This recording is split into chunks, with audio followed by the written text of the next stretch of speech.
15절부터 17절까지 말씀입니다. 세 절이지만 우리 길지 않으니까 우리 천천히 다 같이 한번 15절부터 17절까지 같이 봉독하겠습니다. 그런즉 너희가 어떻게 행할지를 자세히 주의하여 지혜 없는 자같이 하지 말고 오직 지혜 있는 자같이 하여 세월을 아끼라. 때가 악하니라. 그러므로 어리석은 자가 되지 말고 오직 주의 뜻이 무엇인가 이해하라. 아멘. 이 시간 우리 황석훈 주의자 우리 신영재 형제 나오셔서 찬양으로 하나님께 영광 돌리시겠습니다.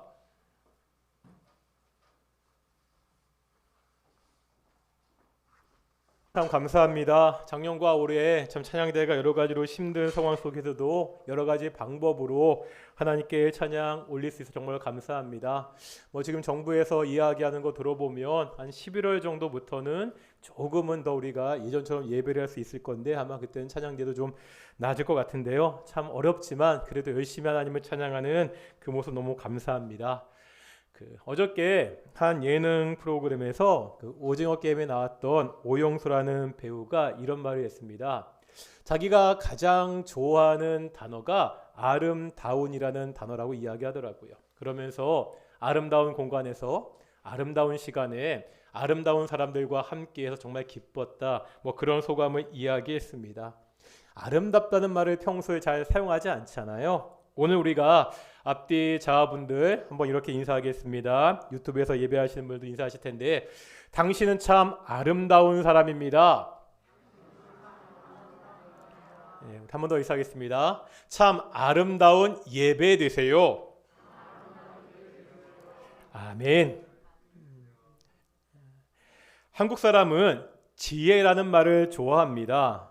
얼마나 좋아하는지 이름에도 지혜가 많이 들어가지요. 이름 자체를 지혜라고 하기도 합니다. 포털 검색창에 지혜라고 치면 가수, 배우, 영화 감독의 이름 중에 그냥 지혜가 12명이나 나옵니다. 성을 붙여서 김지혜, 이지혜, 권지혜, 우리 교회에 있는 것처럼 한지혜 이렇게 하면 훨씬 더 많아집니다. 지혜는 지식과는 다르죠. 지식은 어떤 것에 대한 정보를 가지고 있는 것입니다. 초창기 인터넷이 막 퍼져나가기 시작할 때 많이 했던 말이 있습니다. 이제는 노하우의 시대는 저물고 노웨어의 시대가 왔다. 이런 말입니다.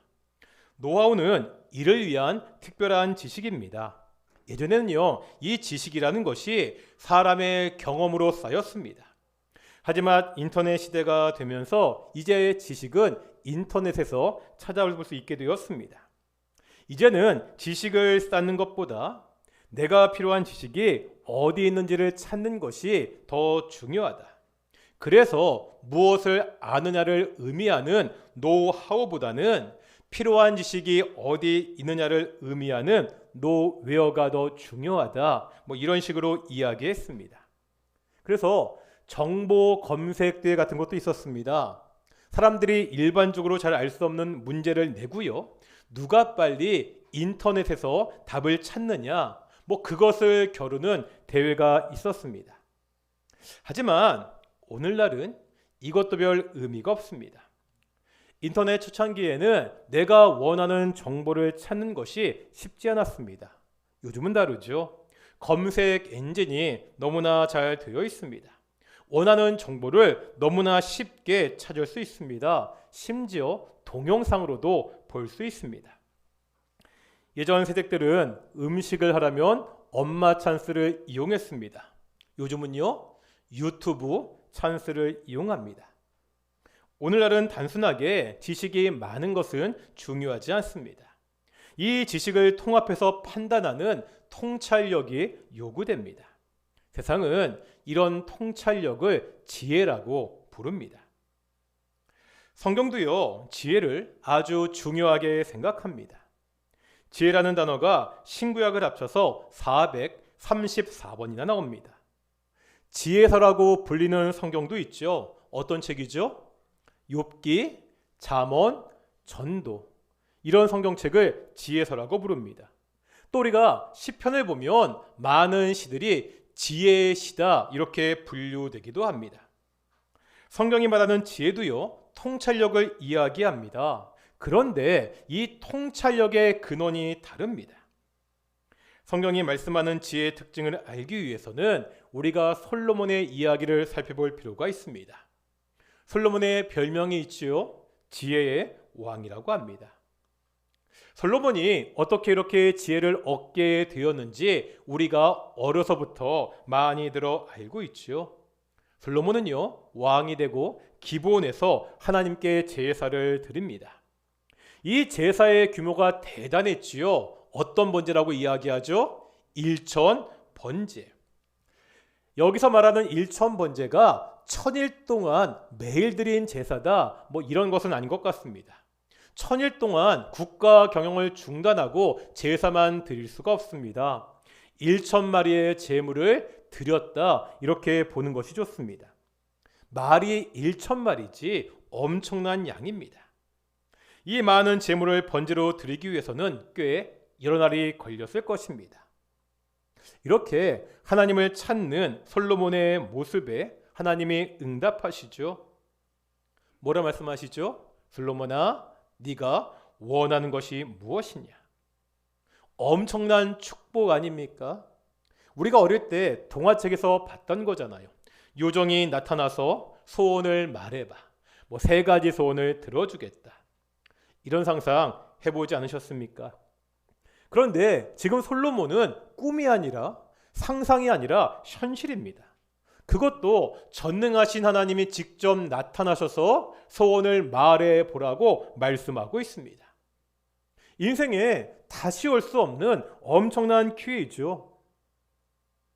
우리에게 이런 기회가 온다면 무엇을 선택하시겠습니까? 우리의 소원은 뭐죠? 이게 막상 대답하기가 쉽지 않습니다. 왜 그렇죠? 한 사람의 인생관이 다 들어있는 대답이기 때문입니다. 내가 지금 정말로 가장 소중하게 생각하는 것이 무엇인지가 다 들어있는 문제입니다. 그래서 이것은요, 엄청난 기회이자 동시에 시험입니다. 하나님 앞에서 내게 가장 소중한 것이 무엇인지를 보여야 되는 순간입니다. 솔로몬은 왕이죠. 지금 나라를 잘 다스리기 위해서 하나님 앞에 나왔습니다. 왕으로서 솔로몬에게 가장 필요한 것이 뭐죠? 안정된 왕권, 강력한 군대, 나라의 부입니까? 솔로몬은요, 이 기회와 시험 앞에서 아주 멋지게 대답을 합니다. 다 같이 한번 열왕기상 3장 9절 보겠습니다.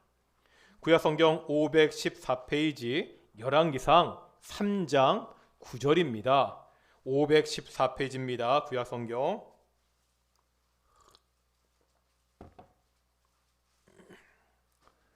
(514페이지) 열왕기상 3장 9절. 오늘 본문은 딱 표시해 두시고요. 같이 읽겠습니다. 시작. 누가 주의 이 많은 백성을 재판할 수 있사오리이까? 듣는 마음을 종에게 주사 주의 백성을 재판하여 선악을 분별하게 하옵소서. 솔로몬이 구한 것이 뭐죠? 뭐를 종에게 달라고요? 듣는 마음이라고 이야기하고 있습니다. 우리가 전에 보았던 개역 성경에 보면 지혜로운 마음을 달라고 번역했습니다. 표준 세번역도 이것을 지혜로운 마음으로 번역하고 있습니다. 이제 11절 보겠습니다. 11절을 보시면 하나님은요, 솔로몬이 구한 것을 송사를 듣고 분별하는 지혜다, 이렇게 말씀하고 있습니다. 솔로몬은 지혜를 구했습니다. 어떤 지혜죠? 하나님의 백성들을 재판하고 선악을 분별하는 지혜를 달라고 했습니다. 솔로몬에게 필요한 지혜는 선악을 분별하는 지혜입니다. 능력입니다. 옳고 그름을 판단할 수 있는 통찰력을 달라고 이야기하고 있습니다. 여기까지는요, 세상이 말하는 지혜와 같아 보입니다. 그런데 이 지혜가 어떻게 가능하다고요? 솔로몬은 뭐를 달라고? 듣는 마음을 달라고. 듣는 마음이 있어야 됩니다. 왜 그렇죠? 선악을 분별하는 지혜는 하나님께로부터 오기 때문입니다. 하나님의 말씀을 잘 듣는 마음이 필요하다는 것을 알았기에 듣는 마음을 달라고 기도하고 있습니다. 성경이 말씀하는 지혜는요, 하나님과 관련이 있습니다. 단순하게 세상을 보는 통찰력이 아니라 하나님과 관련된 통찰력입니다.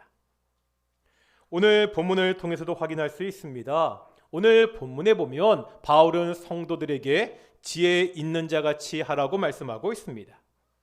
그러면서 이 지혜 있는 자와 반대되는 사람을 이야기하고 있죠. 어떤 사람이죠? 오늘 본문 17절에 보니까 어떤 사람이 지혜 있는 자와 반대되는 사람입니까?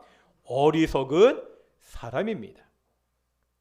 어리석은 사람이 되지 말고 주의 뜻이 무엇인가 이해해라, 이렇게 말씀하고 있죠. 이 말을 다시 하면 어리석은 사람은 어떤 사람이에요? 주의 뜻이 무엇인지 이해하지 못하는 사람이 됩니다. 왜 그렇죠? 어리석은 자라는 단어는 헬라어로 아프론이란 단어입니다. 70인역 성경에 보면 이 단어는 자주 하나님을 부인하는 자를 묘사할 때 사용되고 있습니다. 다시 말하면 어리석은 사람은 하나님을 부인하는 사람입니다. 이거는 시편에서 시인의 고백과 같습니다. 시편 14편 1절에 보면 시인은 이렇게 고백합니다. 어리석은 사람은 그 마음에 이르기를 하나님이 없다 하도다. 어리석은 사람은 어떤 사람이라고요? 그 마음에 하나님이 없다는 사람입니다. 그 사람이 아무리 공부를 많이 하고 똑똑한 것과 전혀 상관이 없습니다. 리처드 도킨스라는 영국의 과학자가 있습니다. 들어보셨나요? 이 사람은 옥스퍼드 대학에서 교수를 했고요. 저명한 언론 매체의 편집장도 했습니다. 백과사전의 편집위원으로 활동하기도 했습니다. 말 그대로 아주 똑똑한 세계적으로 유명한 석학입니다. 우리나라에는 이 사람이 쓴 책 중에 이기적인 유전자, 눈먼 시계공, 만들어진 신이 유명합니다. 이 만들어진 신이라는 책 같은 경우 우리나라에서 베스트셀러가 되기도 했습니다. 굉장히 두꺼운 책인데 저도 한번 읽어보았습니다. 만들어진 신, 제목에서 알 수 있는 게 있죠. 이 사람은 철저하게 무신론자입니다. 신은 인간이 만든 허상이라고 주장합니다. 사람들이 가지고 있는 그 종교적 신앙은 그냥 오랫동안 굳어진 착각일 뿐이라고 그렇게 주장합니다. 아무리 세계적으로 인정받는 학자라 할지라도 성경이 보기에는, 성경이 판단하기에 이 사람은 어리석은 사람입니다. 왜 그렇다고요? 하나님을 없다 하는, 하나님을 거부하는 사람이기 때문입니다. 바울은 에베소 성도들에게 어리석은 자가 아니라 지혜로운 사람이 되라고 권면하고 있습니다.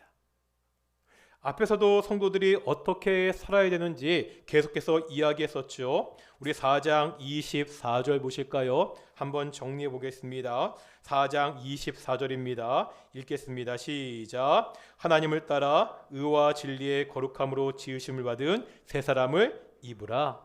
새 사람을 입으라고 말씀하고 있죠. 5장 1절입니다. 5장 1절 시작. 그러므로 사랑을 받는 자녀같이 너희는 하나님을 본받는 자가 되고, 하나님을 본받는 자가 되라고 말씀하고 있습니다. 이제 5장 8절입니다. 5장 8절 시작. 너희가 전에는 어둠이더니 이제는 주 안에서 빛이라. 빛의 자녀들처럼 행하라. 빛의 자녀들처럼 행하라 권면했습니다. 이제 오늘 본문은 하나님의 자녀들은 지혜 있는 자같이 행해야 된다고 권면하고 있습니다. 지혜 있는 사람은 어떻게 하죠? 먼저 15절 앞부분에 보면 이렇게 말씀하고 있죠. 그런즉 너희가 어떻게 행할지를 자세히 주의하여. 현대인의 성경은 이렇게 번역합니다. 그러므로 여러분은 어떻게 살아야 할 것인가를 조심스럽게 살피고, 지롭게 사는 것은 첫째, 무엇을 해야 되는지, 어떻게 살아야 하는지 조심스럽게 살피는 것입니다. 우리가 하나님의 자녀로 어떻게 살아야 되는지 주의 깊게 살펴야 됩니다. 무엇이 예수를 믿는 사람으로 옳은 삶인지, 하루하루 어떻게 사는 것이 하나님이 기뻐하시는 일인지, 내가 지금 하나님 앞에서 어떻게 반응하는 것이 옳은지를 주의 깊게 생각해야 됩니다. 이렇게 살기 위해서 바울은요 16절에서 한 가지를 말씀하고 있죠. 세월을 아끼라. 공동번역은 이렇게 번역하고 있습니다. 그러니 여러분에게 주어진 기회를 잘 살리십시오. 영어 성경 NLT에 보면 선한 일을 하는 것에 모든 주어진 기회를 이용하십시오. 세월을 아낀다는 것은 주어진 시간을 잘 사용하는 것입니다. 돈은요 불평등하게 가질 수 있습니다. 사실 권력이라는 것도 불평등하지 않습니까? 시간은 그렇지 않다는 거죠. 시간은 누구에게나 똑같이 주어집니다. 돈이 많다고 권력을 가졌다고 하루에 48시간을 가질 수 있지 않습니다. 중요한 것은 나에게 주어진 이 시간들을, 이 기회들을 어떻게 사용하고 있느냐의 문제라는 거죠. 참 오래된 영화 중에 빠삐용이라는 영화가 있습니다. 저도 극장에서 못 봤고요. 제가 깐난장일 때 나온 영화이기 때문에 이 영화를 극장에서 보신 분들은 참 대단하신 분들이고, 어떤 내용이죠? 주인공 빠삐용이 살인 누명을 쓰고 섬에 있는 감옥에 갇힙니다. 억울해서 여러 번 탈옥을 시도하지만 계속 실패하죠. 그러다 결국 마지막에 그 탈옥에 성공한다는 그러한 내용입니다. 이 영화 중간에 보면 빠삐용이 독방에서 꿈을 꾸는 장면이 하나 나옵니다. 꿈에서 자신에게 유죄를 주장했던, 죄가 있다고 주장했던 검사를 만나게 됩니다. 빠삐용은요 그 검사와 배심원들에게 자신은 절대 사람을 죽이지 않았다고 강력하게 자신의 결백을 주장합니다. 이때 검사가 이렇게 말합니다. 당신의 죄는 인간이 저지를 수 있는 최악의 죄지. 인생을 허비한 죄로 당신을 고발한다. 유죄, 그 죄값은 죽음이다. 빠삐용이 어떤 죄를 졌다고요? 인생을 허비한 죄를 졌다고 그것을 고발하고 있습니다. 꿈속에서 이 말을 들은 빠삐용은 더 이상 아무런 반론을 하지 못합니다. 자신의 죄를 인정하고 돌아서게 됩니다. 18세기 미국의 대각성 운동을 이끌었던 조나단 에드워즈는 20번째 생일 직전에 결심이라는 글을 썼습니다.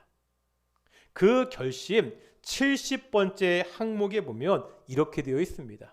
참 많은 것을 20살에 결심했죠. 그런데 70번째에 보면 이렇게 되어 있는데요. 한순간이라도 헛되이 보내지 않고 내 심껏 가장 유익하게 시간을 이용할 것을 결심하노라. 20살의 결심이었습니다. 우린 어떠합니까? 우리에게 주어진 시간들을 잘 활용하고 있습니까? 우리가 시간을 잘 사용해야 되는 특별한 이유가 있습니다. 16절에 보면 세월을 아끼라고 이야기하면서 한 가지 단서를 붙이고 있죠. 그 단서가 뭐죠? 때가 악하니라. 시대가 악하기 때문입니다. 주어진 시간을 올바르게 사용하지 않는다면 이 악한 시대에 그냥 휩쓸려 살 수밖에 없습니다. 악한 시대가 원하는 것을 보고요. 악한 시대가 원하는 것을 듣고 악한 시대가 원하는 것을 하며 그렇게 살게 됩니다. 악한 세대를 분별했던 바울은 지혜로운 삶의 첫 번째 덕목으로 너희가 가진 그 시간을 잘 활용하라고 요구하고 있습니다. 그런데 한 가지 중요한 것은요, 시간을 활용하라는 것이 단순하게 시간 관리를 잘하고 효율적으로 사용해라 이런 차원의 문제가 아닙니다.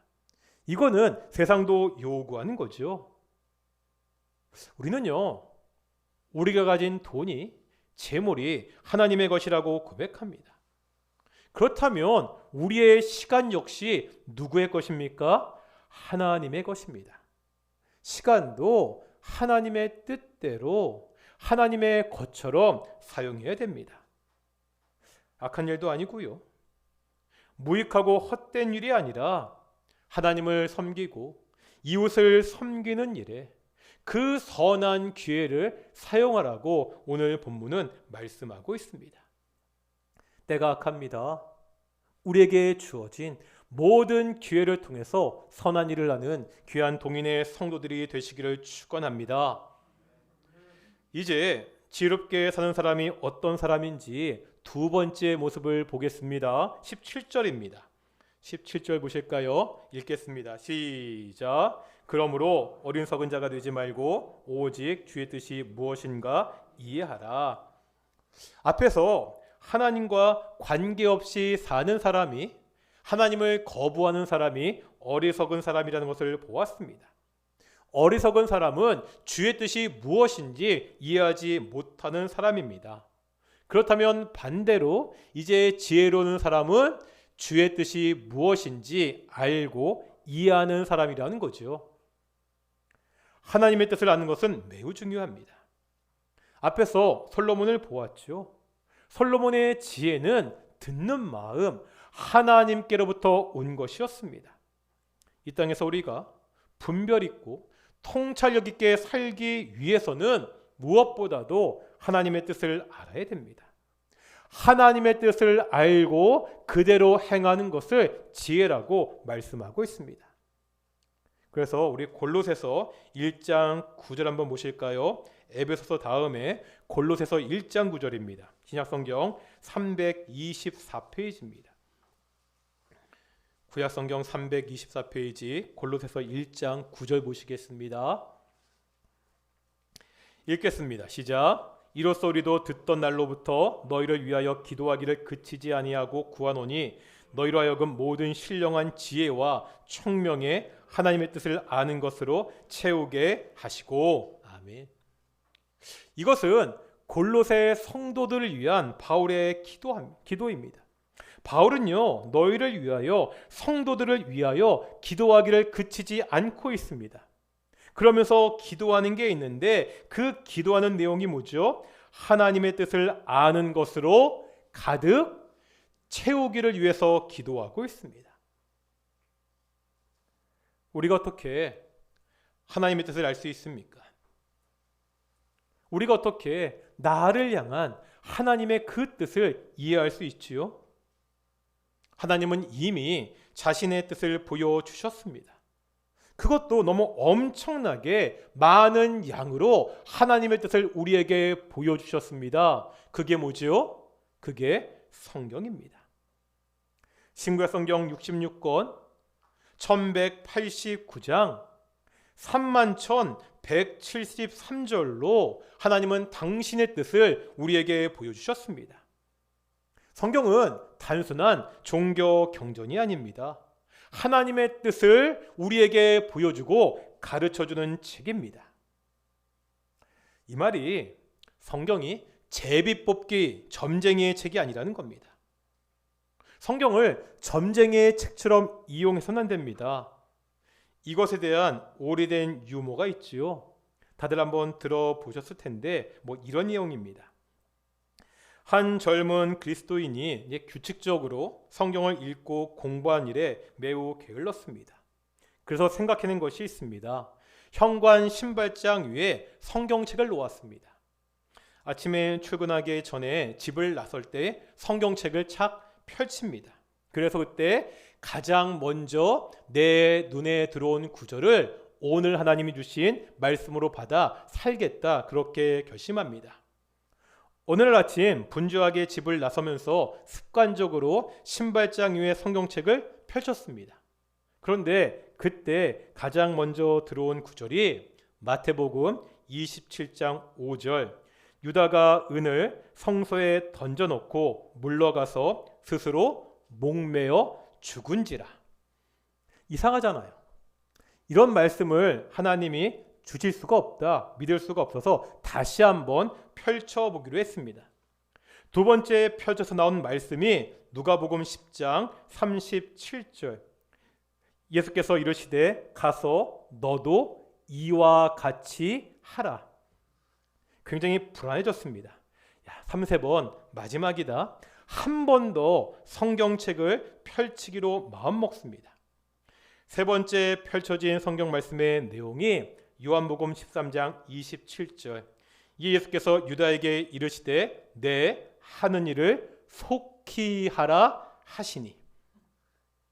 이 청년이 이 말씀에 순종해서 죽어야 됩니까? 아니죠. 성경은 제비뽑기 책이 아닙니다. 또 성경을 보면 우리 삶의 구체적인 상황들에 대해서 직접적인 해답을 주지도 않습니다. 내가 이 직업을 선택해야 되는지, 이 회사를 다녀야 되는지, 이 집으로 이사를 가야 되는지, 이 사람과 결혼해야 되는지, 그러한 문제에 대해서 직접적으로 답을 주지도 않습니다. 하지만 그러한 일들에 대해서 하나님의 뜻이 무엇인지 알 수 있는 그 원리와 지침들이 성경에 나와 있습니다. 우리가 그 말씀을 붙잡고 기도와 묵상을 통해서 하나님의 뜻을, 내 인생, 이 결정을 위한 하나님의 뜻을 알아가야 됩니다. 그렇게 할 때 하나님께서 우리 인생의 길을 인도하십니다. 시편 기자는 이렇게 노래하지요. 주의 말씀은 내 발의 등이요 내 길의 빛이니라. 오직 하나님의 말씀이 내 발의 등이 된다고, 내 길의 빛이 된다고 그렇게 고백하고 있습니다. 여기서 한 가지 더 알아야 되는 것이 있습니다. 하나님의 뜻을 안다는 것은요, 그것으로 그쳐서는 안 됩니다. 하나님의 뜻을 알았다면 이제 그대로 행해야 됩니다. 구약의 선지자 요나는요, 니느웨로 가라는 하나님의 뜻을 알았습니다. 어떻게 하죠? 순종하지 않고 다시스로 갑니다. 겟세마네에서 예수님은 십자가에서 죽어야 한다는 하나님의 뜻을 알았습니다. 이때 예수님은 어떻게 기도하시죠? 내 아버지여, 만일 할만하시거든 이 잔을 내게서 지나가게 하옵소서. 그러나 나의 원대로 마시옵고. 누구의 원대로? 아버지의 원대로 하옵소서. 그러나 나의 원대로 마시옵고 아버지의 원대로 하옵소서. 내 뜻이 아니라, 자신의 의지가 아니라 하나님의 뜻에 예수님은 순종하셨습니다. 우리가 하나님의 뜻을 알아야 되는 이유는 그 뜻에 순종하며 살기 때문입니다. 성경은 이런 사람을 지혜로운 사람이라고 말씀하고 있습니다. 오늘 우리는 지혜롭게 행한 사람이 어떤 사람인지 보았습니다. 무엇보다 지혜로운 사람은 하나님과 상관이 있는 사람입니다. 그렇기 때문에 우리가 어떻게 살아야 되는지 주의 깊게 살펴야 됩니다. 어떻게 살라고요? 이 악한 세상에서 하나님이 내게 주신 시간을 잘 사용해야 됩니다. 하나님의 뜻을 알고 그 뜻대로 행해야 됩니다. 지혜로운 사람은 악한 세상에서 하나님의 뜻을 주의 깊게 살펴 하나님의 뜻대로 내 인생, 내 시간을 사용하는 사람입니다. 사랑하는 동인교회 성도들이 이 악한 세상에서 지혜로운 사람이 되기를 축원합니다. 오늘요, 이 말씀을 붙들고 우리가 함께 기도하겠습니다. 무엇보다 우리가 이 땅에서 지혜로운 사람이 되도록 기도하겠습니다. 하나님이 내게 시간을 주셨는데 이 시간들을 하나님이 원하시는 대로 잘 사용할 수 있도록 기도하겠습니다. 항상 하나님의 뜻을 구하고 우리가 그 뜻대로 살 수 있도록 우리 함께 기도하며 나아가겠습니다. 함께 기도하겠습니다. 그렇다고 주님 하신 아버지 하나님 감사드립니다. 오늘 이 말씀을 통해서 우리 연약함을 보게 하심을 정말로 감사드립니다. 그렇다고 존귀하신 아버지 하나님, 우리가 정말로 이 악한 세상에서 지혜롭게 살게 해주십시오. 하나님, 악한 세대, 이 악한 세대의 요구에 우리가 굴복하는 자들이 아니라 정말로 악한 시대에 주께서 우리에게 주신 시간들을 잘 사용할 수 있는, 선용할 수 있는 성도가 될 수 있도록 인도하시고 도와주시옵소서. 하나님이시여, 우리의 시간들을 하나님이 원하시는 대로 하나님을 섬기고 우리를 섬긴 데 사용할 수 있는 귀한 동인의 성도들이 될 수 있도록 인도하시고 주께서 축복하여 주시옵소서. 또한 기도합니다. 우리 동인의 성도들 정말 지혜로운 자들이 되어서 하나님의 뜻을 분별할 수 있도록 하여 주시옵소서. 우리가 살아가며 부딪히는 수많은 문제들이 있습니다. 우리가 살아가면서 결정해야 되는 수많은 문제들이 있는데 그것들을 결정할 때 내 생각과 내 뜻대로 결정하는 것이 아니라 오직 하나님의 마음이 합당하게 오직 하나님의 뜻대로 결정할 수 있도록 인도해 주시옵소서. 우리가 말씀을 잘 배우게 하시고 말씀을 잘 알게 하시고 이 말씀을 통하여서 우리가 깊이 묵상하고 기도함으로 내 삶 가운데 주어진 그 모든 일들에 하나님의 뜻을 알게 하시고 그 하나님의 뜻에 순종하며 살아갈 수 있는 귀한 동인의 성도들이 되게 하여 주시옵소서. 참 어렵고 힘든 시대라고 이야기합니다. 이 어렵고 힘든 시대 우리 동이 있고 하나님의 뜻을 분별하고 하나님의 뜻대로 행하는 귀한 교회 될 수 있도록 인도하시고 주께서 축복하여 주시옵소서. 계속해서 우리 교회를 위해서 기도하겠습니다.